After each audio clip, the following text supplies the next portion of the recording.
Welcome back to the Junkyard Dawgcast, everybody. I'm Jake Rowe with Dogs 24/7. With me, Rusty Mansell, also of Dogs 24/7. It's us two today, and we're talking Georgia Clemson. We're doing Mailbag. And Rusty, let's jump right into it. And I got one simple question for you. Where are you leaning on Wednesday? It's middle of the week. Where are you leaning? Oh, I'm still leaning where I have for probably 8 months. Whichever offensive line plays the best, whichever offensive line handles these two elite defensive line, these two elite front sevens, and enables our quarterback to have time to just have that one split second longer where they can throw that ball, stretch it down the field, hit that check down in a rub route, something like that. I went back and watched Notre Dame Clemson last night, and couple things I think that probably Georgia saw. Clemson, Notre Dame kind of hurt them with some backs out of the backfield and those types of things, ISO'd on their linebackers at times. So, I picked Georgia on August the 1st going until tomorrow. If you're asking me where I'm leaning, I'm still thinking that pick, but it's a razor sharp, it's a razor thin. I'll go back tonight, put together my last set of notes and see where I'm at. But if you ask me on Wednesday, game week, I'm still leaning a little bit towards Georgia in this game. But I'm this is a game early in the year, Jake. I've seen it in high school already. Special teams, special teams, special teams. A block punt, a bad snap, an extra point, something like this, that could be the difference in a major, major game early on. Yeah, I had the same thought about special teams, and I'll even go as far as to say a kick return to the 50. I think those are huge. A 30-yard punt return or a corner kick that downs somebody at the 4 and keeps them from kind of running their offense. Those types of things are massive in a game like this. I've had a little bit of a change in how I think about it, and that change has been in the score. I have. Over the past few weeks, I've kind of saw this game as a 30-something to 30-something type game, like a 37-34 or a 38-35. Yeah. I don't know if I see that. No, me neither. The more I look at it, the more I see a 20-something game. Sure. I don't think either offense, it's early in the season. Listen, at a far less interesting level, I've coached a little football, and I know how tough it is to get your offense to click and to create big plays and to execute well. Defenses just seem to be more sound at this point in the year. They got more juice. And so I think it's a 20-something to 20-something game. I'm going to shave 10 points off of the way I was kind of looking at it. Yeah. But I like Georgia. I do like Georgia in this game as of today. And listen, I could change on it. It's something I haven't changed on much over the past few weeks, but I'm like you. It's that razor thin margin that has kind of, made me, hesitate on picking this game, picking the season. But I do like Georgia. And the reason I like Georgia, Rusty, is, you talked about it. You've talked about the offensive line play. When I look at that and I start asking myself questions, all right, and sneak up on me at the right time of day, you think I'm crazy. Because I talk to myself all the time, like out loud talk to myself, right? So when I ask myself questions about this game, I think, all right, Georgia's offensive line versus Clemson's defensive line. What are the chances, that Georgia can win or stalemate that battle? I think those chances are greater. And listen, we're all playing blackjack here, right? We're all playing kind of some odds and whatever of kind of, we're all creating them, whether they're quantitative or qualitative, we're creating them in our head. I think Georgia's got a better chance of winning the battle up front on offense than Clemson does. And that's not to say Clemson doesn't have some good offensive linemen. They do, but I just like Georgia's matchup there because I think Georgia can be more disruptive. It wouldn't surprise me, Rusty, if we look back at this game, let's say Sunday morning, Georgia has won this game. All right, let's imagine Georgia wins 28-27, and I look like a genius all of a sudden for changing something. You do too. Well, it wouldn't surprise me if Georgia had 0 sacks, but we're talking about how Georgia's defensive line gave DJ Uiagalelei trouble all game long. Yeah. That's the way I look at it is if Devontae Wyatt and Jordan Davis and Jalen Carter and Trayvon Walker just harassed him all night long and got off the field on third down, and Georgia won the game. And that's kind of how I look at it. And I just think that's kind of the key. And listen, Clemson, it wouldn't surprise me if Clemson sacked JT Daniels 4 times, but Georgia won the game because Georgia had a better chance to run the football, and that they maybe, were a little better in some situations because they were able to run the football. I just don't see Clemson being able to run the football. And to me, when you can when you can minimize, be confident in eliminating something like that, I think that, to me, that's a big deal in this game. Yep. Listen, these two front fours, I think Georgia's front seven's deeper. I would take Georgia's linebackers over Clemson's linebackers. And that's no slight to Clemson's linebackers. I think Georgia's more athletic there, bigger, faster, stronger type guys. But don't make no mistake about it. Those Clemson guys will strike you, and they played a lot of big games. I just think that the front seven of Georgia is a little bit better. I like Clemson's wide receivers a little bit better than Georgia's wide receivers. It's just two really, I think there's a lot of parallels here. California quarterbacks, talented quarterbacks, talented defensive lines, talented, all across the board. I think where Clemson's questions are kind of Georgia's questions. So again, I think it comes down to a mistake here or there, who has a tip ball and maybe steals some points. I don't think it's going to be high scoring. I really don't. I mean, I don't think it's going to be high scoring. People, I've seen people use that 37-34 type deal. It's not happening unless something really, really goes crazy, in my opinion. But early on, today I got 24 hours to look at it. I'm actually behind me right now. I'm actually watching the Ohio State Clemson game right now, going over some things and trying to see how they attack Clemson as well. Just looking at Clemson defensively, that's the back end. So just trying to look at some of those things. But one thing I'll tell you, the entire country is going to watch this football game, and that's a win-win for Georgia and Clemson. The entire country is going to have all eyes on this game in prime time. Yeah, no doubt about it. And, I think I would probably agree with you. I think this game comes down, you talked about the parallels. To throw another geometry term in there, I think about it in terms of the perpendiculars, like where the strengths meet the weaknesses. And, so, you look at Georgia, one of the unknowns there is how the offense, like you said, how the offensive line is going to play. Well, Clemson's defensive line is really strong. Clemson's unknown on offense is the offensive line. Georgia's defensive line is very strong. And I think, again, that to me is where it's going to be decided. And I think you agree with that too. Yep. Let's jump into this mailbag and get a few of these mailbag questions in before we take a break. And we're going to start with Big Thunder 25. He's been around a while. I remember I've seen that name around for a while. Oh, wow. What's the key matchup you're watching outside of the trenches and JT Daniels? What's that key to the game? That's a tough one because all I really want to talk about is the trenches in this game because everything else comes down to like an inch. Like, does a DB get a fingertip on a ball? Yeah, that's something like that. That's to me. I mean, you look at Georgia's secondary versus Clemson's wide receivers, and I think Clemson's wide receivers have an advantage over Georgia. I really do, especially with the injuries. These are Clemson's got some freaks now out there, and these are big dudes, and throw in Justin Ross as well, and where he is, maybe he's not, maybe he is playing. You throw in all those guys, and certainly Georgia has very talented football players, very highly recruited football players. They got a new secondary. Let's not beat around the bush. So I'm watching, can Georgia make plays? And we talk about ball skills and those types of things. And, it's about being in tight coverage, but can you put that hand in there to knock that ball out late? Things like that. People, you see tight coverage all the time and somebody makes a play. I know I talk about it all the time, but that ball that Mac Jones threw on Eric Stokes in the back of the end zone was probably the best throw that I've seen in a long, long time because Eric Stokes is hanging all over Devontae Smith. But he threw it perfectly in tight coverage.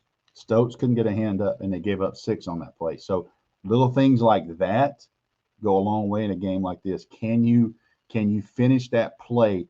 Because Georgia athletically they're not a mismatch with Clemson. Let me make that clear. It's not a mismatch, but experience-wise, it's a lot of guys that are stepping on the field for the first time in a situation. It's the first time this group has played together under the lights. You take Eric Stokes, Tyson Campbell, Richard LeCount, Lewis Seen, all those guys, Mark Webb, all those guys have played together. They know exactly what to do. They're very comfortable with each other. This is almost an entirely new secondary group of guys trying to gel immediately to face an elite offense like Clemson.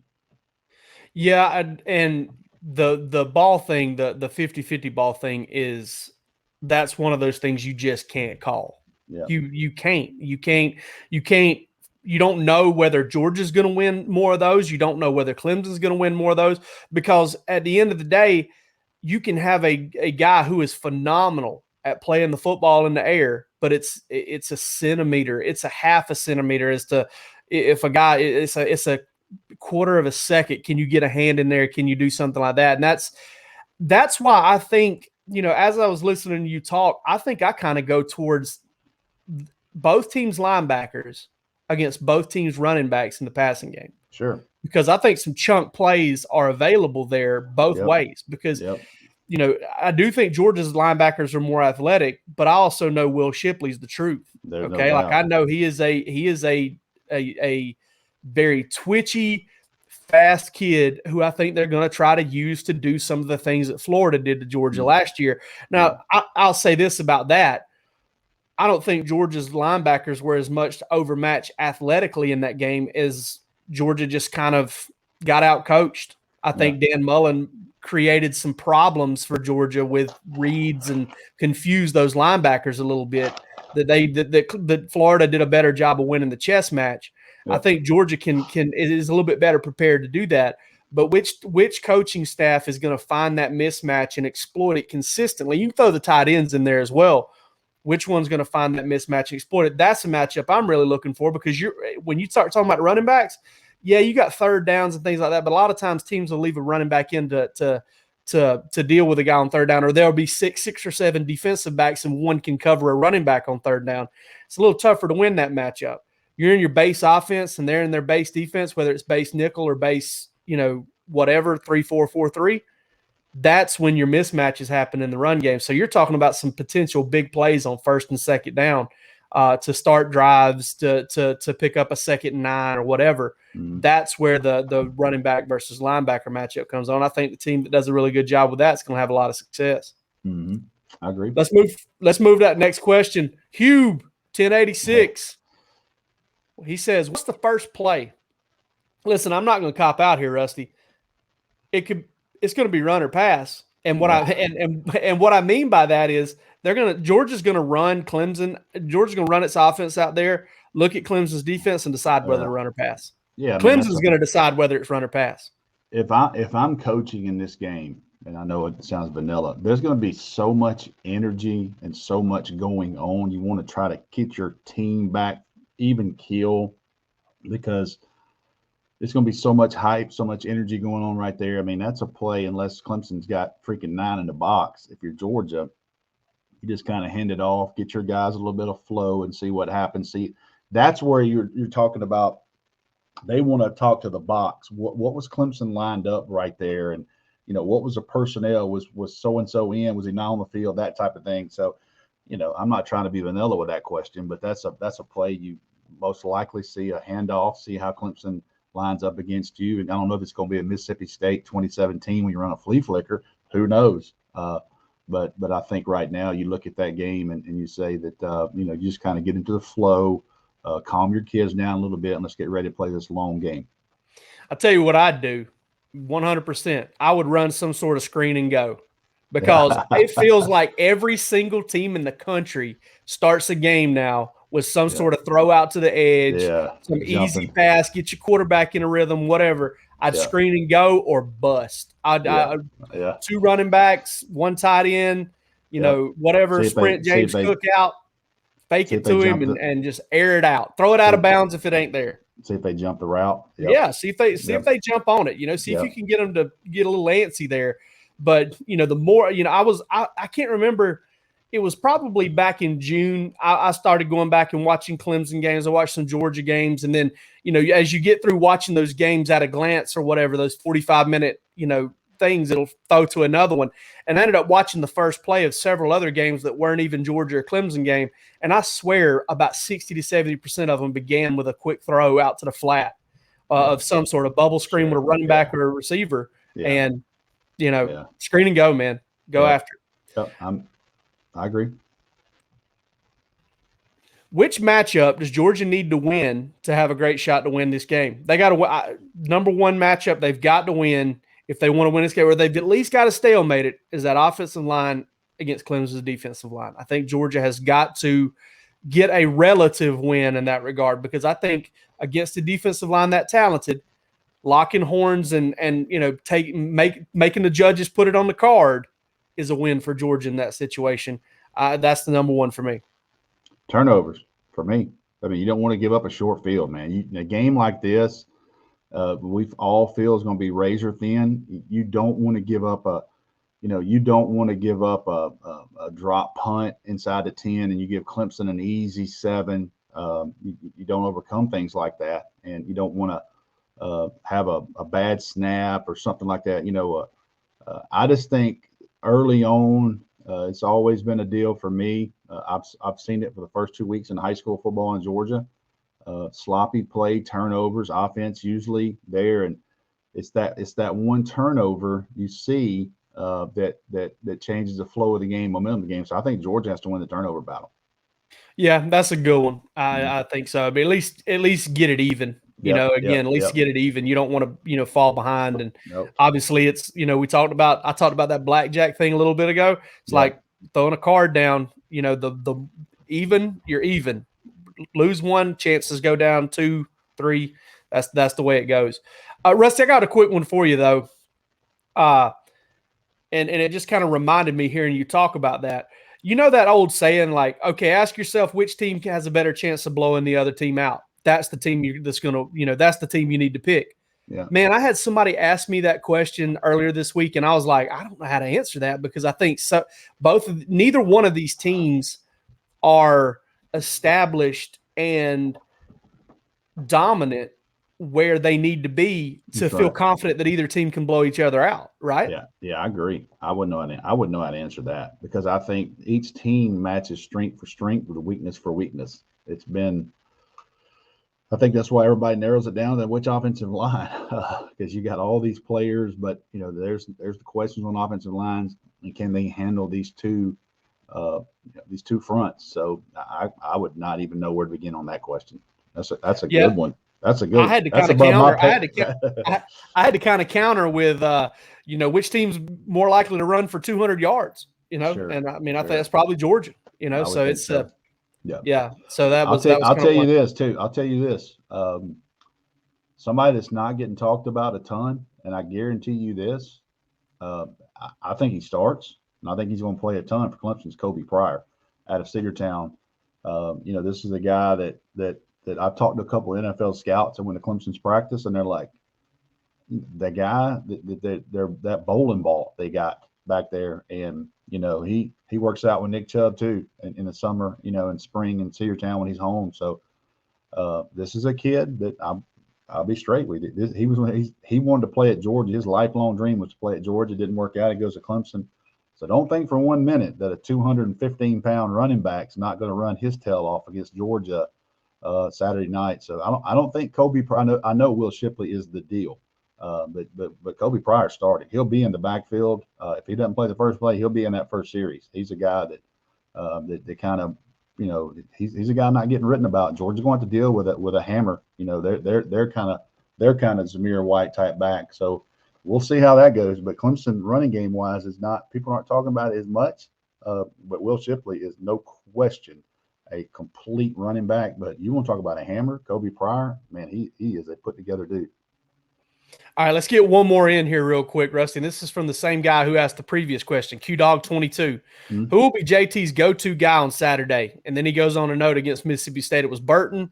Missouri, it was Pickens. Spring game, it was A.D. Mitchell. He seems to have a new guy to go to each game. I don't think it's going to be a new guy. I think it's going to be Jermaine Burton.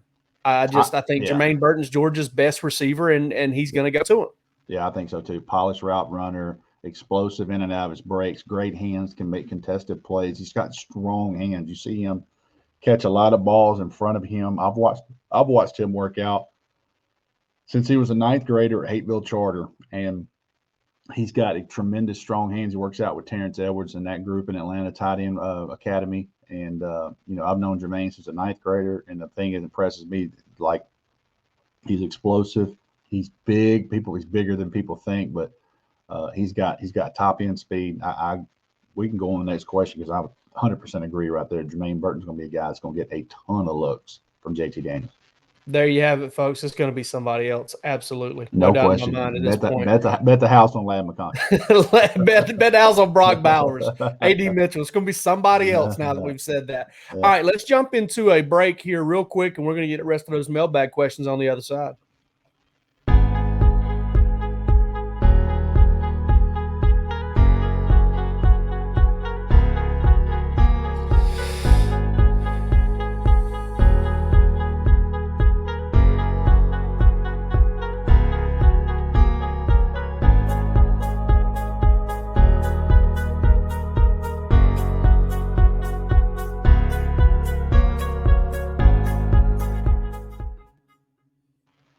King George is checking in right here on the second side of the show with his question. Who has the better game versus Clemson, and who has the better season, Zamir White or James Cook?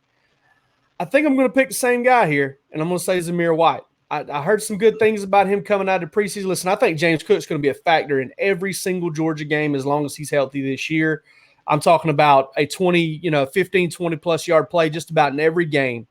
But I just think Zamir White, I look at the total package, Rusty. I look at the big picture here, and Zamir White he's the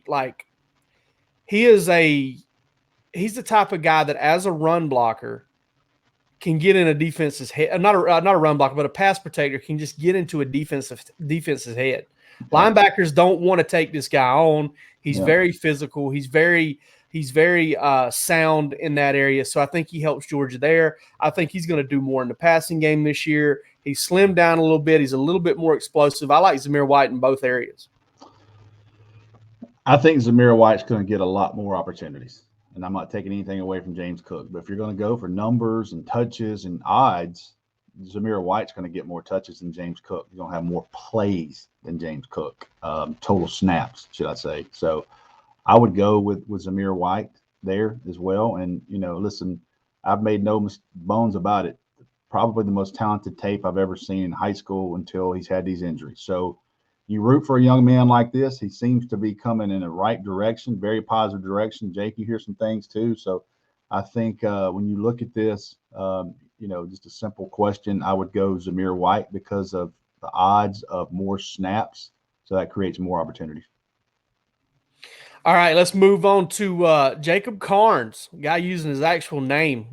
Hey, Jacob, man, we have to do that too. We have to do that too. So we appreciate you doing that, even though it doesn't really matter to us. We love all you guys anyway. Listen, Rusty, he kind of comes with some stats here, and there's good ones.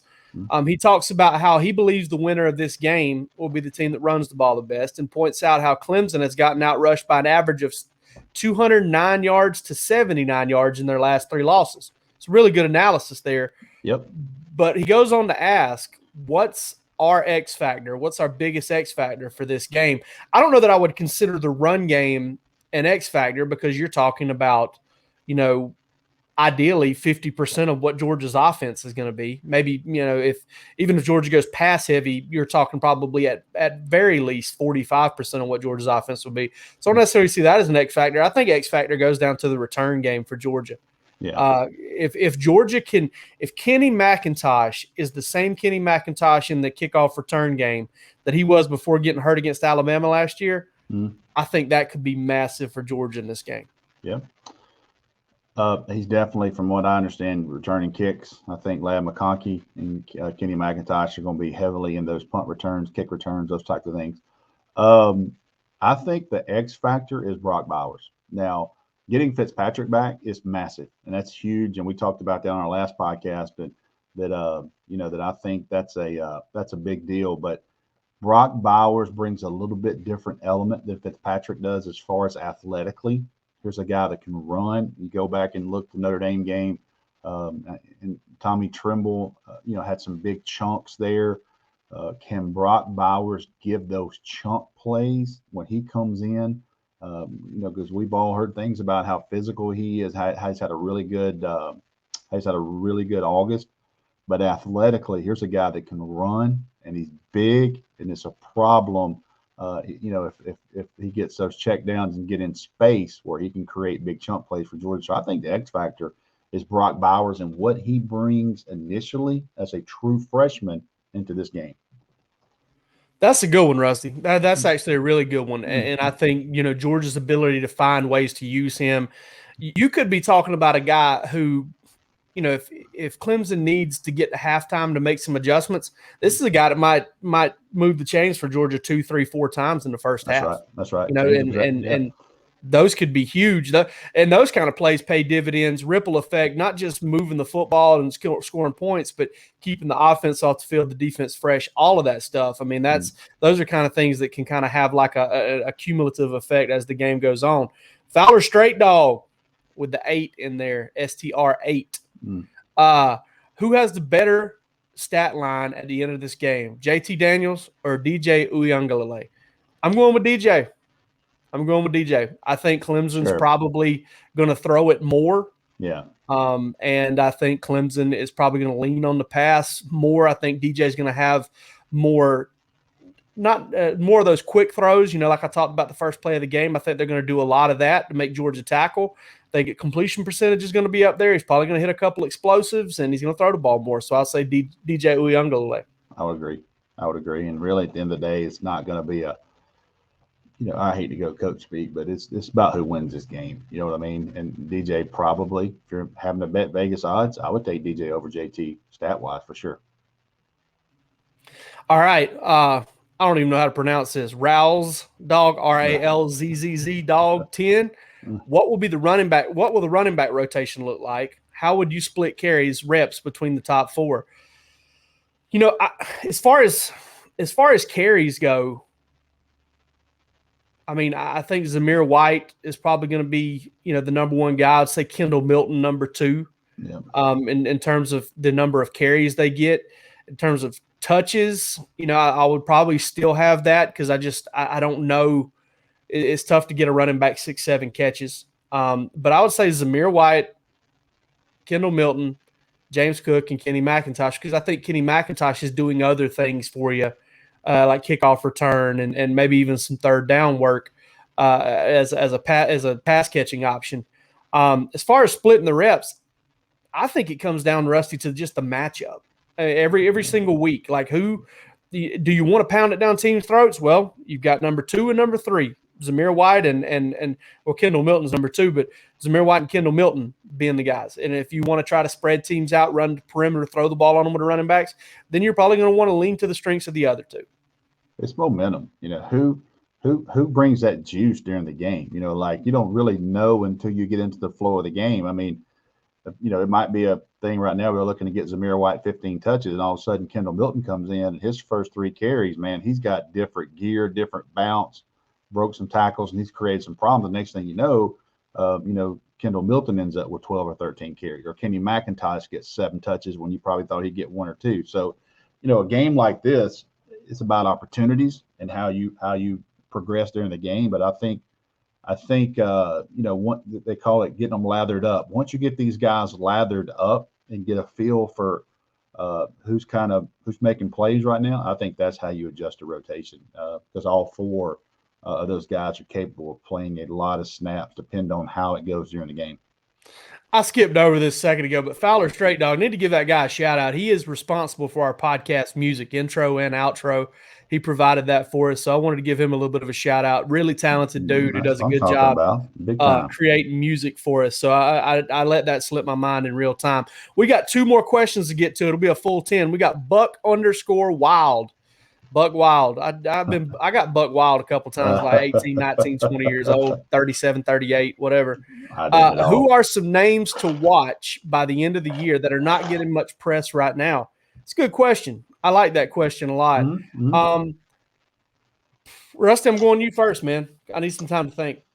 By the end of the year, I think Broderick Jones and Amarius Mims. I think two guys that you probably won't hear a ton about this weekend. Broderick, I anticipate Broderick playing, but I think, you look at Jordan Davis and who he is. It took him about game 8 before he kind of took minutes away from, experienced players. And he was just too big, too strong of a guy to keep out of the lineup. But it takes a while now, to play in those trenches. But as you get through the season and you start looking at guys and big bodies and big athletic guys, I think that Broderick Jones and Marius Mims are two guys that are certainly going to be worthy of some press, and I think they're going to play a lot of meaningful minutes as these games as they get more important, which is crazy to say. The later it gets in the year, I think both of those guys are going to be playing a lot of big-time football for Georgia. I'm going to go with some younger players too, Rusty, but I'm going to say I got a feeling one of these young linebackers is going to be a factor by the end of the season. Like the Adam Anderson, Channing Tindall deal that happened, in 2018. Yep.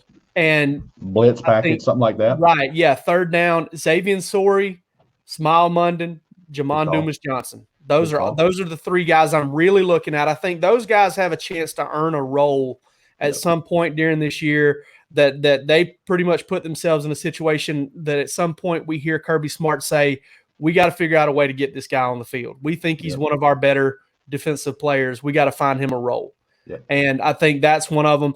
I wanted to say Kamari Lassiter as well, but I think Kamari Lassiter is a guy that's gotten quite a bit of pub this preseason. Sure. Mm-hmm. So I would lean towards those three linebackers. Mm-hmm.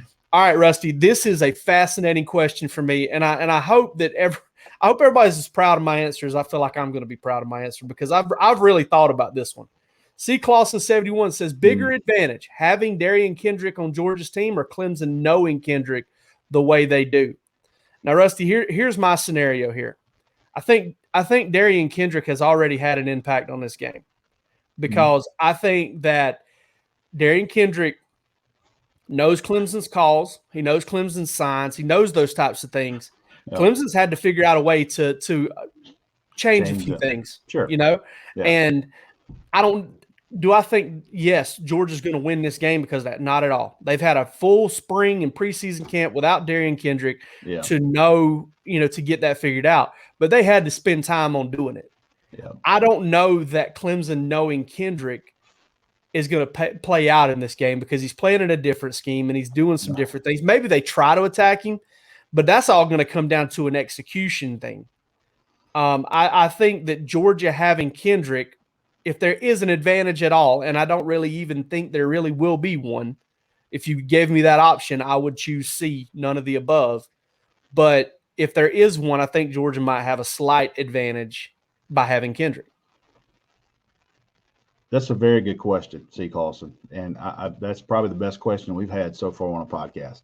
That's a very, very good question. Here's my thoughts on that. I think the advantage there would be a slight lean to Georgia, and here's why. It's not so much Darian Kendrick as a player. Darian Kendrick knows that personnel on Clemson. He knows in the film room that, hey, our left defensive end had problems against Notre Dame. He couldn't get lined up here. They kept coming at him here. He knows that a certain backer maybe can't run as good as he plays, and we had to cover up for him with different things.